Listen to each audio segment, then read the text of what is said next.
Abdou Karim Xrum Xax musuma ko gis ni mais dama koy suivre damay xam ne dugoon na ci erreur Ousmane Sonko dugal ko ci erreur ba muy wax ne maanaam fonds politique dafa araam ak ma leen di seetaan ñoom ñaa ñuy wax mu dugal ko ca mais c'est un homme c'est un grand homme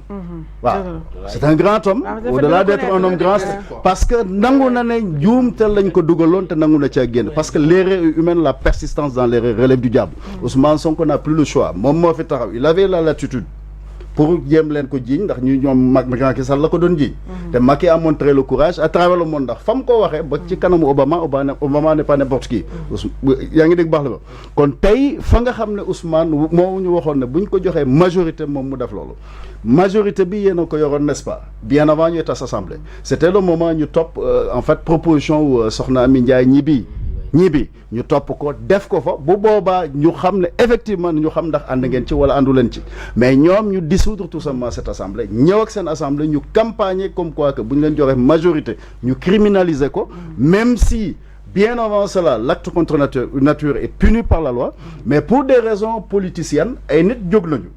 muy ñooñu ay sikkim di ay ñu ci bëri dañuy caaxaan ànd ak ay nit jiital nit te ñoom seen bopp ñoom buñ dee woote imam sax man seen maandu daf may jaaxal ndax li tax yaa ngi ko wax léegi nga ne gars yi bi ñuy def pont ñee nga ci Adji Sarr moo ëpp solo nit ñi ñoo ëpp solo pont dafay màbb ku bëgg a tabax réew nag Ousmane maa ngi ko gis mu dem Burkina bu ñu temps ma dugg ci parce que daf ma laal profondément gaynde baal maa defal ndànk de bu ñu werante man waxuma la loolu de may ma pare dama ne waa APR Ousmane cuune moo tax Macky Sall defar pont Cambérène bi ak pont Cambérène bu la ci jàmmalaay ñu bokk fi tudd Adji Sarr loolu léegi nag moom laa lay wax ne Adji Sarr moo ëpp solo ay pont moo tax xam nga kuy Adji Sarr waxuma Adji Sarr xam nga kuy Adji Sarr non xoolal gaynde damay bañ ko jaxas suma wax quand yaa bëgg a jaxas sama wax ma déedéet gaynde yow suma buur nga baal naa ko bu dee man maa ko def baal naa ko ma jóg may ma daale ko waxal sa logique rek man dama la ci bàyyi waaye nag boo waxalee ma waxu dama naan seen yooyu noonu waaye on se respecte depuis lors yow sama buur nga baal ma respecté la moo tax bu ma juumee bàyyil ma daane après nga corriger gisoo sànq ba tey maa ngi mën la déglu li nga wax d'accord mais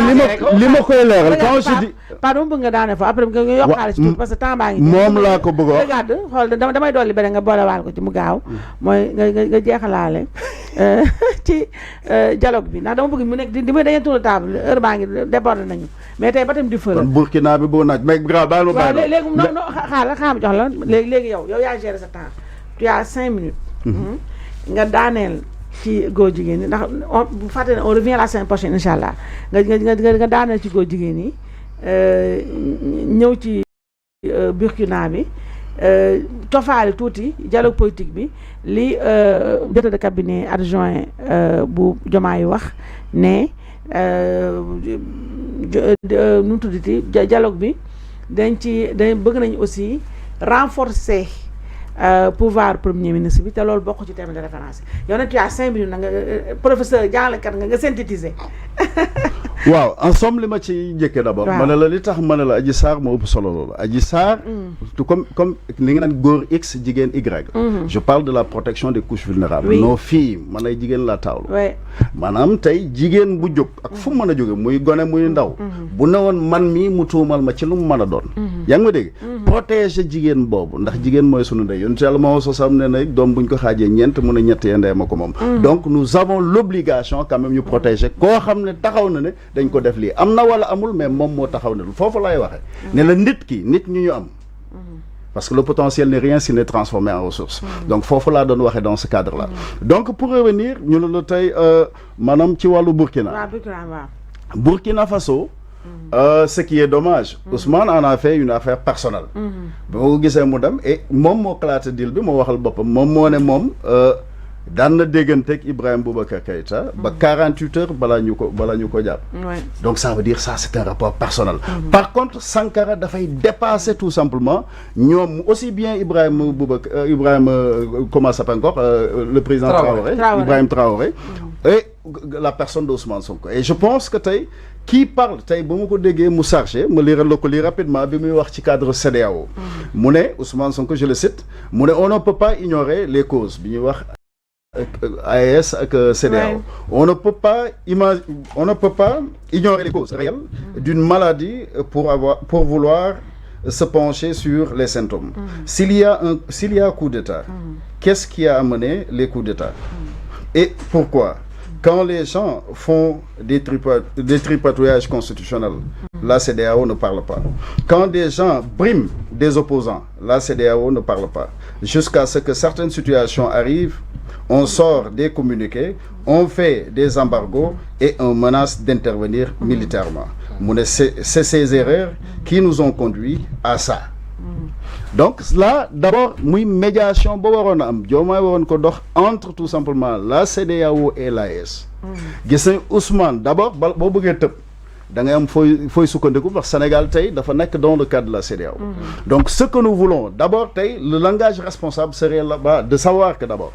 bonne supporter en fait comme Ibrahim Traoré. Ce cadre, pratiquement, c'était le premier président, relativement premier président élu en fait du Burkina, tout simplement Christian Kaboré. Nous dindi ko fa. Pour quelle raison? Dañ ko fa dindi parce que prétexte militaire est tout simplement la lutte contre le terrorisme. Bo duggé ci bal ba nak non seulement sànni xeer la CEDEAO, tu fragilises la CEDEAO devant les caméras du monde entier. Ñaar la nga waron dox moy d'abord yow bo demone ba di sa dox. Faisant d'abord une affaire panafricaine et panafricaniste au sens propre du terme. Si tu le fais pas, lolo nga xamné finalement yow ya fa demal sa bop pour demal sa bop, mais je pense que tay digënté ki ñi woyé Sankara d'abord c'est la protection d'abord des couches vulnérables, la protection tout simplement des femmes et des jeunes filles, ñaar pour qu'on aille tout simplement vers l'État fédéral d'Afrique noire. Et c'est cela, il faudrait aussi dans le cadre de l'AES mo am le courage mu wax parce que tay je pense que lu mel non ken ñaanu ko Sénégal. Donc on ne peut pas valider tay nga taxaw ne que yow ba diw défé coup d'état dang ko féliciter. Je pense que lolu surtout ki nga xamne mo pouvoir ñun ñu bëgg conserver ce qu'on appelle l'ordre constitutionnel quand même dans ce pays, il est tout à fait normal que quand même ñu fexé ko mettre en garde dans ce cadre-là. Et surtout mom bu taxawé mu ne la dañuy xaar ba condition yoyu am ñu leen di menacer militairement. Je pense que tay nous sommes arrivés à un moment bo xamné day bax ñu wax dans le cadre de l'AES bolé ko tout simplement accéder à transcender pour avoir benn genre groupe bu bees. Mais dana prochainement na ci gëna sori mais lima bëgg wax ci cadre dialogue bi nak moy dialogue bi mom nous sommes tout à fait pour. Pourquoi? Parce que tout simplement ñi woro ci ay cadeau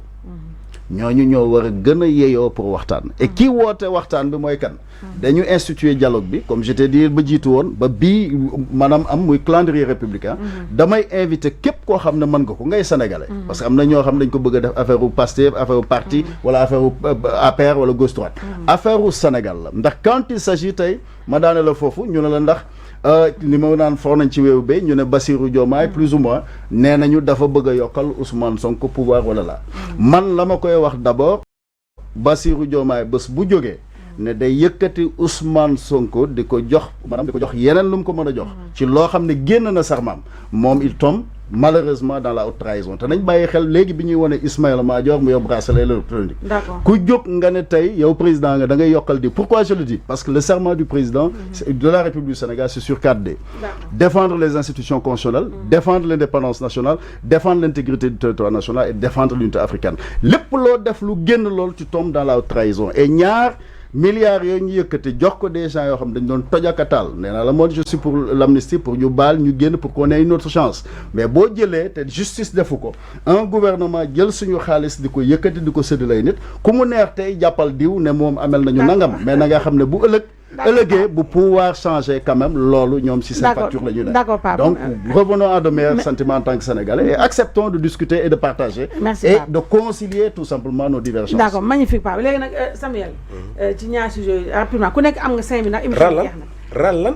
ku nekk père wax 15 minutes wax na ci Ismaïla Madior Fall 5 minutes yéen a ko pare wax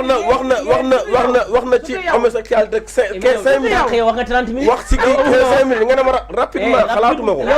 na émission bi romb heure mais rapidement du fi am rapidement moom du fi am dafa rapidement rek xam nga sama ne maa ngi dal bu ñu nit ñi